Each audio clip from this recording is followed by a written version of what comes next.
राजस्थान में विधानसभा चुनाव नजदीक है और विधानसभा चुनाव से पहले जिस तरह से प्रशासन तैयारियां कर रहा है कि राजस्थान के अंदर गैंग वॉर की स्थिति दोबारा से ना देखने को मिले, लेकिन उसके उलट देखने को मिल रहा है कि राजस्थान में एक बार फिर से गैंग वॉर की स्थिति देखने को मिली है। अभी 12 जुलाई को राजस्थान के भरतपुर एक्सप्रेसवे पर एक कुख्यात गैंगस्टर को सरकारी रोडवेज के अंदर घुसकर बदमाशों ने गोलियां मारकर उसकी हत्या कर दी। ये मामला अभी 8 से 10 दिन का भी नहीं हुआ कि एक बार फिर से एक और कुख्यात गैंगस्टर को जान से मारने की कोशिश की गई है। तो विधानसभा चुनाव से पहले एक बार फिर से राजस्थान में गैंगस्टरों का आतंक देखने को मिल रहा है। तो आखिर इन सब के पीछे किसका हाथ हो सकता है? विधानसभा चुनाव से पहले आखिर प्रशासन इन सब गतिविधियों पर लगाम क्यों नहीं लगा पा रहा है, बताएंगे आज के इस वीडियो में। साथ ही आपको ये भी बताएंगे अब से कुछ दिन पहले यानी 12 जुलाई को जिस कुख्यात गैंगस्टर की एक गैंग वॉर में हत्या की गई थी, वो गैंगस्टर कौन था, उसका किस गैंग से अदावत चल रहा था, एक एक बातें आपको विस्तार से बताएंगे। तो इस वीडियो के अंत तक बने रहिएगा। नमस्कार, मेरा नाम है देवनाथ पांडे और आप देख रहे हैं OTT इंडिया। तो ध्यान से देखिए इस चेहरे को। इस गैंगस्टर का नाम था गैंगस्टर कुलदीप जगीना। राजस्थान के भरतपुर जिले के जगीना गांव का रहने वाला था। इसे राजस्थान की राजधानी जयपुर सेंट्रल जेल से भरतपुर जिले की पुलिस इसे कोर्ट में पेशी पर लेकर आ रही थी। रास्ते में बीकानेर आगरा एक्सप्रेसवे पर एक जगह पड़ता है जिसका नाम है अमौली टोल प्लाजा। सरकारी बस जब वहां पर पहुंचती है तो गैंगस्टर अचानक 8 से 10 उस बस में घुसते हैं और इस गैंगस्टर के ऊपर ताबड़तोड़ गोलियां चलाते हैं। ये गैंग वॉर इतना ज्यादा विभत्स था कि उस वक्त रोडवेज में बस में और सारे यात्री बैठे हुए थे, उनमें अफरा तफरी का माहौल देखने को मिला। हालांकि और किसी को कुछ नहीं हुआ, हालांकि कुछ लोग घायल हुए थे, लेकिन जिस गैंगस्टर को मारने ये बदमाश आए थे वो गैंगस्टर उसी बस में मारा गया, जबकि उसका एक साथी घायल हुआ था। इस गैंग वॉर के बाद एक बार फिर से राजस्थान में विधानसभा चुनाव से पहले राजस्थान के मुख्यमंत्री अशोक गहलोत के ऊपर कई सवाल उठते दिखाई दे रहे हैं। राजस्थान की पूर्व मुख्यमंत्री वसुंधरा राजे ने अब राजस्थान के अंदर जो गैंग वॉर के हालात हो चुके हैं, जो जंगल राज की स्थिति उत्पन्न हो चुकी है, उस पर अब वो सवाल उठा रही हैं।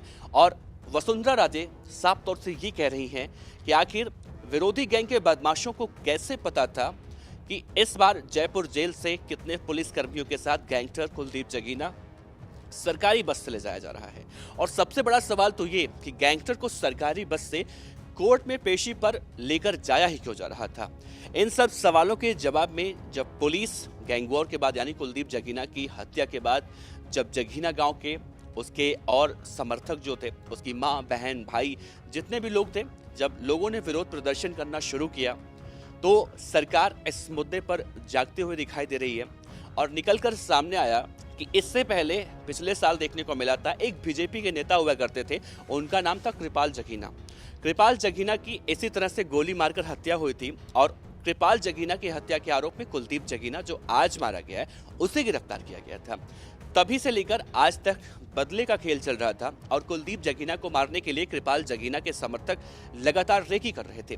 और जैसे ही कुलदीप जगीना के समर्थकों को यह मालूम चला कि कुलदीप जगीना पेशी पर भरतपुर लाया जा रहा है, वो भी सरकारी रोडवेज की बस से, उससे पहले ही रेकी की जाती है जयपुर सेंट्रल जेल से लेकर आगरा और बीकानेर एक्सप्रेसवे के अमौली टोल प्लाजा तक कि कैसे कैसे आना है, कहां पर फायरिंग करनी है, कहां बस स्लो होगी, एक एक बातों की रेकी की गई थी। सरकारी बस में गैंगस्टर कुलदीप जगीना को जब चलानी गार्ड लेकर जा रहे थे, उसी वक्त एक गैंगस्टर उस बस में बैठ गया।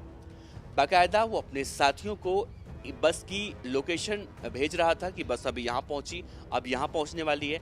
जब अमौली टोल प्लाजा पर बस पहुंचती है, अचानक बस वहां पर रुकती है। बस के अंदर 10 से 15 गैंगस्टर घुसते हैं और गोलियां मारकर कुलदीप जगीना की हत्या कर देते हैं। कुलदीप जगीना की हत्या के बाद अब कुलदीप जगीना की मां, बहन साफ तौर से प्रशासन, पुलिस पर आरोप लगा रही हैं। वो कह रही है कि उनका बेटा गैंगस्टर नहीं था, उनका बेटा MBA पास आउट था और कृपाल जगीना के चक्कर में वो बदमाश बन गया और बदमाश बनने के बाद आज उसे राजस्थान की पुलिस ने एक साजिश रच के मरवा दिया। फिलहाल एक चीज और देखी गई, कुलदीप जगीना की हत्या के बाद ये भी आरोप लगाया कुलदीप जगीना की मां ने जब कुलदीप जगीना यानी उनके बेटे को गैंग वॉर में मार दिया गया तो विरोधी गैंग के बदमाश जो थे, कृपाल जगीना के गैंग के बदमाश, सोशल मीडिया पर एक जिम्मेदारी का पोस्ट डालते हैं और कहते हैं कि हमने बदला पूरा कर लिया और गांव में डीजे पर डांस करते हैं। अब आप अंदाजा लगा सकते हैं, अगर कुलदीप जगीना की मां को बातों को हम सच माने तो एक गैंगस्टर की हत्या करके दूसरा गैंग डीजे पर डांस करता है, वो भी उसी गांव का। अब राजस्थान में इस घटना के बाद, सामने आने के बाद कई बड़े सवाल खड़े हो रहे हैं। एक तो जिन राज्यों में चुनाव होता है, चाहे वो लोकसभा का हो, विधानसभा का चुनाव हो, चुनाव से पहले इन सब गतिविधियों पर खासतौर से प्रशासन कंट्रोल लगाता है, लगाम लगाने की कोशिश करता है। लेकिन राजस्थान में क्या माहौल हो चुका है? अब से कुछ 6 से 7 महीने पहले इसी तरह से सीकर में गैंग वॉर हुआ था और राजू टेहट की हत्या की गई थी। राजू टेहट की हत्या के बाद प्रशासन ने जिस तरह से सोशल मीडिया पर नकेल कसना शुरू किया था, उन सभी लोगों को डिटेन किया जा रहा था जो लोग गैंगस्टर को लाइक करते हैं, फॉलो करते हैं। उन सबको डिटेन करके उन्हें समझाया जा रहा था। जो लोग न्यायिक हिरासत में भेजे जाने वाले थे उन्हें वहां भी डाला जा रहा था। लेकिन इन सब के बावजूद भी राजस्थान में अपराध कम नहीं हो रहा है। कल एक और खबर देखने को मिली, राजस्थान का एक और गैंगस्टर है, गैंगस्टर विक्रम उर्फ लादेन, जिसे विक्रम गुर्जर भी कहा जाता है। उसका दुश्मन था जसराम गुर्जर, जो कि राजस्थान के अलवर जिले के बैरौड़ के जैनपुरा बास गांव का रहने वाला था, जसराम गुर्जर, जबकि विक्रम गुर्जर वहीं पहाड़ी गांव का रहने वाला। इन दोनों गैंग में गैंग वॉर चलती थी। बाद में विक्रम लादेन ने गैंगस्टर जसराम गुर्जर की महाशिवरात्रि के दिन गोली मारकर गैंग वॉर में हत्या कर दी थी और तब से जसराम गैंग के बदमाश विक्रम गुर्जर को मारने की कोशिश करते हैं। कल हमने देखा एक बार फिर से, जब गैंगस्टर विक्रम लादेन ने जसराम गुर्जर के भाई जगराम गुर्जर को मारने के लिए अपने भाई समेत 3 और शूटर भेज दिए थे। नाबालिग थे, वो पकड़े गए। जैसे वो गांव में पहुंचते हैं, उन्हें पुलिस गिरफ्तार कर लेती है और अब साफ तौर से ये बातें कही जा रही हैं कि राजस्थान में अपराध कम होने के बजाय लगातार बढ़ रहा है।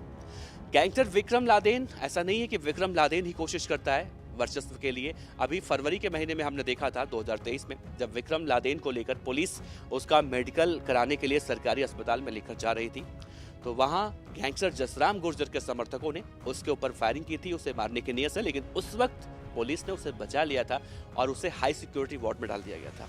लेकिन उससे भी बड़ा चौंकाने वाला खुलासा आपसे करीब 1 महीने पहले हुआ, जब गैंगस्टर विक्रम लादेन पुलिस की कस्टडी से भाग गया और पुलिस उसे आज तक तलाश कर रही है। तो चाहे राजू टेहट हो, कुलदीप जगीना हो, कृपाल जगीना हो, जसराम गुर्जर हो, जगराम गुर्जर हो, या फिर गैंगस्टर विक्रम लादेन, या फिर गैंगस्टर पपला गुर्जर, राजस्थान के अंदर इन गैंगस्टरों का बोलबाला हमेशा से देखने को मिला है और आज भी चुनाव से पहले ये हालात सुधरे नहीं है, हालात बद से बदतर होते जा रहे हैं। देखना अहम होगा राजस्थान के मौजूदा समय के, वर्तमान समय के मुख्यमंत्री अशोक गहलोत साहब इनसे निपटने के लिए क्या कुछ करते हैं। फिलहाल आप देखते रहिए ओटीटी इंडिया। इन गैंगस्टरों के बारे में अपनी राय दीजिएगा। राजस्थान सरकार को क्या करना चाहिए, अपने विचार सुझाव जरूर रखिएगा। आपका बहुत बहुत शुक्रिया। देखते रहिए ओटीटी इंडिया।